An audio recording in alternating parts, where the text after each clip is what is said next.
নমস্কার, শুরু করছি ফলিক জ্যোতিষ এবং পঞ্চম পতি নিয়ে আমরা পড়ছি এবং ক্রম সংখ্যা যদি আমি ভুল না করি তাহলে এটা পাঠ সংখ্যা 196। প্রত্যেকটা পাঠের কিন্তু ক্রম সংখ্যা অনুসারে চলছে, যেমন ধরুন দশাফল বিচার, গোচর ফল, ভাবার্থ রত্নকর, কুণ্ডলী বিশ্লেষণ, কুষ্টি বিশ্লেষণ, এগুলোর প্রত্যেকটা কিন্তু প্লেলিস্ট চলছে ক্রম সংখ্যা অনুসারে। আপনি যদি ক্রম সংখ্যা অনুসারে পরপর পড়তে পারেন তাহলে কিন্তু আপনি নিশ্চিত রূপে কোনো সময় সহজভাবে ফলকথন বলতে সক্ষম হয়ে যাবেন। আজকে আমরা জানবো পঞ্চমপতি যদি দ্বিতীয়, তৃতীয় এবং চতুর্থ স্থানে থাকে কি ফল হতে পারে। অলরেডি পঞ্চমপতি পঞ্চম স্থান থেকে শুরু করে লগ্ন পর্যন্ত থাকলে কি ফল হতে পারে সেটা সম্পর্কে আমি বলে দিয়েছি। যদি সেই ভিডিওগুলো মিস করে যান অবশ্যই সেই ভিডিওগুলো দেখে নেবেন। আজকে আমরা জানবো পঞ্চমপতি দ্বিতীয় স্থানে থাকলে কি হয়। দেখুন, এর বাইরে কিন্তু এটা মেষ রাশির ঘর, এটা বৃষ রাশির ঘর, এটা আপনারা জানেন। এখন ভুলে যান যে এগুলো কি রাশির ঘর, শুধু ঘরের সংখ্যাগুলো মনে রাখুন। এখানে কি কি রাশি আছে বাইরে পুরো ভুলে যান, ঘরের সংখ্যাগুলো মনে রাখুন, কারণ আমি ঘর দিয়েই বোঝাচ্ছি। যে কোনো রাশি, যে কোনো লগ্ন আপনার হতে পারে। পঞ্চমপতি যদি দ্বিতীয় স্থানে যায় তাহলে কি হবে, এটা লগ্ন থেকে দ্বিতীয় এবং নিজের স্থান থেকে এটা কত হচ্ছে 1 2 3 4 5 6 7 8 9 10, দ্বিতীয় এবং 10-এর কম্বিনেশন এটা। তাহলে এটা ভালো, কোনো 6 8 12-র কোনো ব্যাপার নেই এখানে। পঞ্চমপতি দ্বিতীয় যাচ্ছে মানে দ্বিতীয় স্থানেরও বৃদ্ধি এবং পঞ্চম স্থানেরও বৃদ্ধি। যেহেতু পঞ্চমপতি একজন ভালো গ্রহ, পঞ্চম স্থানের অধিপতি ভালো শুভ গ্রহ হয় তাৎকালিক রূপে, তাই পঞ্চমপতি যেখানে যায় সেখানে শুভ ফলই করে। তাই তার জন্য পঞ্চমপতি যদি দ্বিতীয় যায় দ্বিতীয় স্থানের ভালো ফলই করবে এবং পঞ্চম স্থানের জন্য ভালো, কারণ নিজের স্থান থেকে দশমে গেছে।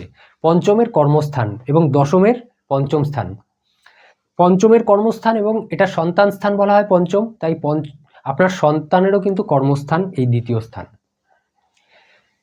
তাহলে এক্ষেত্রে কি হবে, এটা বিবেক বুদ্ধি স্থান পঞ্চম স্থান এবং এটা ধন স্থান। পঞ্চম স্থানের অধিপতি ধন স্থানে গেছে মানে জাতক বিবেক বুদ্ধি দ্বারা ধন কামাবে এবং শুধু ধন কামাবে না, প্রচুর ধন কামাবে, কারণ নিজের স্থান থেকে দশম স্থানে ভালো জায়গায় গেছে। শুভ গ্রহ অশুভ গ্রহ যেই যাক না কেন ধন স্থানের ক্ষেত্রে কিন্তু এটা লাভবান হবেন। যদি শুভ গ্রহ যায় তাহলে এরকম জাতকের দেখা যায় যে এরকম জাতক নিজের কুটুম আত্মীয় স্বজনের পালন পোষণ করে থাকেন।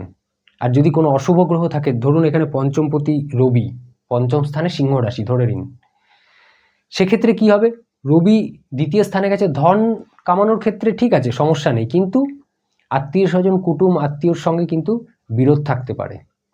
যদি এখানে বৃহস্পতি শুক্রের মতো শুভ গ্রহ থাকে দ্বিতীয় স্থানে, পঞ্চমপতি ধরুন পঞ্চমে যে রাশি রয়েছে সেটা কোনো বৃষ রাশি রয়েছে বা তুলা রাশি রয়েছে বা ধনু রাশি রয়েছে, মীন রাশি রয়েছে, সেখানকার অধিপতি ধরুন দ্বিতীয় গেছে, সেক্ষেত্রে কি হবে, সেক্ষেত্রে জাতকের বাণী মানে বাক্য, এখান থেকে কথা বলার ধরনও তো দেখা হয়, বাণী বা বাক্যও কিন্তু প্রভাবশালী হবে, সুমধুর হবে। কিন্তু এখন যদি রবি চলে যায় দ্বিতীয় স্থানে তাহলে কিন্তু তার বাণীর মধ্যে সুমধুরতা থাকবে না, মিষ্টতা থাকবে না। কোনো প্রশ্ন আসবে, প্রশ্ন শেষ করার আগেই উত্তর চলে আসবে, ফায়ার। কথার মধ্যে একটা মিষ্টতা থাকবে না, একটা মানে ক্রূরতা থাকবে। হয়তো সত্যি কথাই বলছে, বাস্তব কথাই বলছে, সঠিক কথাই বলছে, কিন্তু এমনভাবে বলছে অপর পাশে যে মানুষটা রয়েছে মানে সে দুঃখ পাচ্ছে সেই কথায়, তার ভালো লাগছে না সেই কথাটা। তার কথা থ্রো করার পদ্ধতিটাই এরকম, যেহেতু রবি গেছে। কারণ রবি একটা অশুভ গ্রহ, ক্রূর গ্রহ, তো সেখানে রবি যদি যায় তাহলে রবি তার অশুভত্ব ক্রূরতা কিছু না কিছু দেখাবেই, যেখানেই বসুক না কেন। গ্রহের কারকত্ব সম্পর্কে আমি অলরেডি পড়িয়েছি, রবি চন্দ্র মঙ্গল প্রত্যেকটা গ্রহের কারকত্ব গুণাগুণ সম্পর্কে পড়িয়েছি। সেই গুণাগুণ অনুসারেই ফল করবে যে গ্রহ যাবে। এবার যদি পঞ্চমপতি তৃতীয় স্থানে যায়, কি রাশি আছে আপনি ভুলে যান। এখানে মিথুন রাশি হয় জানেন আপনারা, কিন্তু আপনি এখন ভুলে যান। আপনি শুধু দেখুন যে পঞ্চমপতি তৃতীয় গেছে, তাহলে কম্বিনেশনটা কি, তৃতীয় এবং লগ্ন থেকে তৃতীয় এবং নিজের থেকে একাদশ স্থান। কাউন্ট করুন পঞ্চম স্থান থেকে, এখান থেকে 1 ধরুন, 1 2 3 4 5 6 7 8 9 10 11। জ্যোতিষে এই 3 আর 11-র যে সম্বন্ধ এটাকে কিন্তু খুব ভালো বলা হয়েছে। আর 3 মানেই কি, সাহস পরাক্রম, নিজের বাহুবল দ্বারা কর্ম সম্পাদন করবে, কার্য সম্পাদন করবে, এটা বলা যায়। এক্ষেত্রে পঞ্চমপতি যদি একাদশে যায় তাহলে একাদশ স্থান কি, বৃদ্ধি স্থান। যেই গ্রহ যায় একাদশ স্থানে সেই গ্রহের বৃদ্ধি হয়, সে যেই ঘরের অধিপতি সেই ঘরেরও বৃদ্ধি হয়। কিন্তু নিজের স্থান থেকে একাদশে গেছে, তাই নিজের স্থানের বৃদ্ধি, পঞ্চম স্থানের বৃদ্ধি, লগ্নের একাদশ না কিন্তু এটা নিজের স্থানের একাদশ স্থান, তাই পঞ্চমের বৃদ্ধি। এবং যেহেতু পঞ্চমপতি তাৎকালিকভাবে শুভ গ্রহ, তাই পঞ্চমপতি যেখানে যাবে সেই স্থানেরও শুভ ফল করবে, মানে তৃতীয় গেছে মানে তৃতীয় স্থানের জন্য এটা শুভ। এরকম জাতকের যদি মাতা পিতা হায়ার এডুকেশন দেওয়াতে সক্ষম না হয়, কারণ পঞ্চম স্থান থেকে হায়ার এডুকেশন দেখা হয়, তাহলে এরকম জাতক কিন্তু নিজের বাহুবল দ্বারা, নিজের পরিশ্রম দ্বারা, পার্ট টাইম জব করে হোক, টিউশনি করে হোক, বিভিন্ন রকমভাবে নিজের এডুকেশনটা কিন্তু অ্যাট এনি কস্ট কমপ্লিট করে ছাড়ে। পড়াশোনার সাথে সাথে এরকম জাতক খেলাধুলায় রুচি থাকে এবং খেলাধুলার ক্ষেত্রে এগিয়ে যেতে পারে। নৃত্য, সঙ্গীত, কলা এসবে যদি ইন্টারেস্ট থাকে সেই দিক থেকেও সে এগিয়ে যায়। কিন্তু সমস্যা কোথায়? সমস্যা হলো তখন যখন পঞ্চমপতি কোনো অশুভ গ্রহ হবে এবং তৃতীয় স্থানে বসবে, যেই ফলাফলগুলো এতক্ষণ বললাম সেগুলো সবই ভালো হবে, কিন্তু কিছু কিছু জায়গায় খারাপ ফল দেবে যদি অশুভ গ্রহ বসে। কারণ তৃতীয় স্থান অশুভ স্থান, তাও সমস্যা নেই, কিন্তু অশুভ গ্রহ বসলে সমস্যা। অশুভ স্থানে গিয়ে অশুভ গ্রহ ভালো ফলই দেয়, কিন্তু কিছু খারাপ ফল তো দেবেই, তার গুণাগুণ তো সেটাই, তার গুণাগুণ তো প্রকাশ করবেই সব জায়গায় গিয়ে। তাহলে তৃতীয় স্থানে গেলে যেসব ফলাফল বললাম এগুলো ভালো হবে অবশ্যই, সে শুভ গ্রহ হোক বা অশুভ গ্রহ। কিন্তু অশুভ গ্রহ গেলে কি খারাপ ফল করবে? তৃতীয় স্থান থেকে ভাই দেখা হয়, ভাইয়ের সঙ্গে সম্পর্ক ভালো থাকবে না, বা ভাই থাকবে না, আর ভাই থাকলেও তার লাইফ ভালো হবে না, কেরিয়ার ভালো হবে না। তৃতীয় স্থান থেকে চাকর বাকর, সার্ভেন্ট, ড্রাইভার, মানে আপনার নিচু স্তরের যারা কর্মচারী রয়েছে আপনার থেকে নিচু স্তরে, তাদেরকে দেখা হয়, তাদের সঙ্গে সম্পর্ক ভালো থাকতে নাও পারে। এরকম অনেক শোনা যায় যে বাড়িতে চাকর বাকর টিকছে না, 2-3 মাস কাজ করছে ছেড়ে যাচ্ছে, বা 1 মাস কাজ করছে ছেড়ে যাচ্ছে। কারণটা কি? কারণ এরকম প্লেসমেন্ট, এরকম সমস্যা।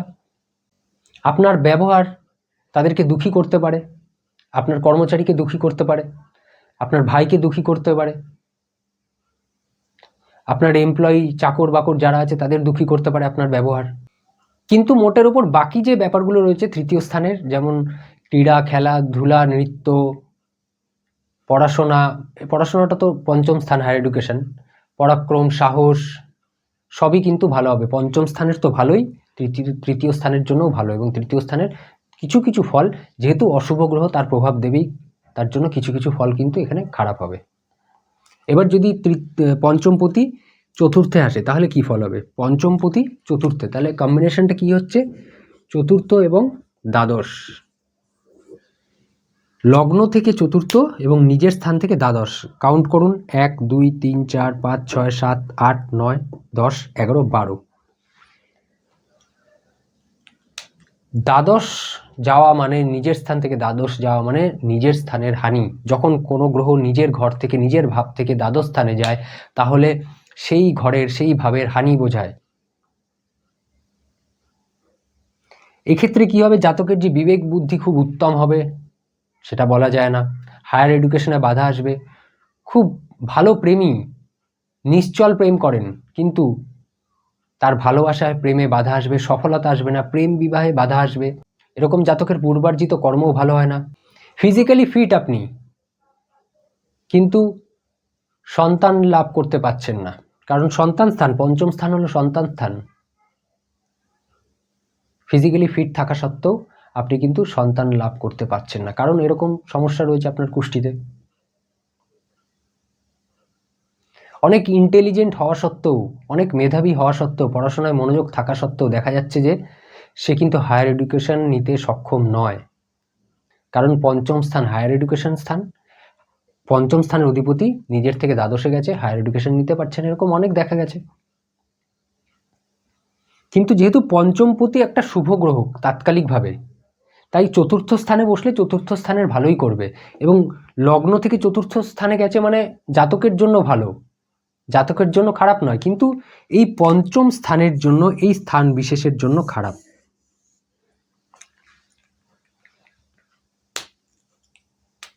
এখন যদি অশুভ গ্রহ যায় তবুও চতুর্থ স্থানের ভালো করবে, কিন্তু কিছু কিছু খারাপ তো করবেই, যেহেতু অশুভ গ্রহ, তার গুণাগুণ খারাপ করা, তার তো কিছু প্রভাব ছাড়বেই।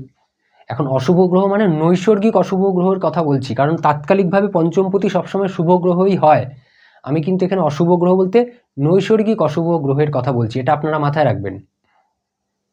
আমি অলরেডি পড়িয়ে দিয়েছি যে নৈসর্গিক শুভ গ্রহ, তাৎকালিক শুভ গ্রহ, অশুভ গ্রহ, এগুলো সব পড়িয়ে দিয়েছি। আপনারা দেখবেন কোন ঘর থেকে কি দেখা হয়, প্রত্যেকটা গ্রহের কারকত্ব, গুণাগুণ সব পড়িয়ে দিয়েছি। চতুর্থ স্থান থেকে কি দেখা হয়, তৃতীয় স্থান থেকে কি দেখা হয়, দ্বিতীয় স্থান থেকে কি কি দেখা হয়, সব পড়িয়ে দিয়েছি আমি। আপনারা যদি আমার অধ্যায়গুলো পরপর ক্রম সংখ্যা অনুযায়ী ফলো করেন তাহলে আপনারা জানেন। ভিডিওটা ভালো লাগলে কিন্তু অবশ্যই লাইক করতে ভুলবেন না। আশা করি আপনাদের বোঝাতে পারলাম। দেখা হবে পরের ভিডিওতে। ভালো থাকুন, সুস্থ থাকুন, নমস্কার।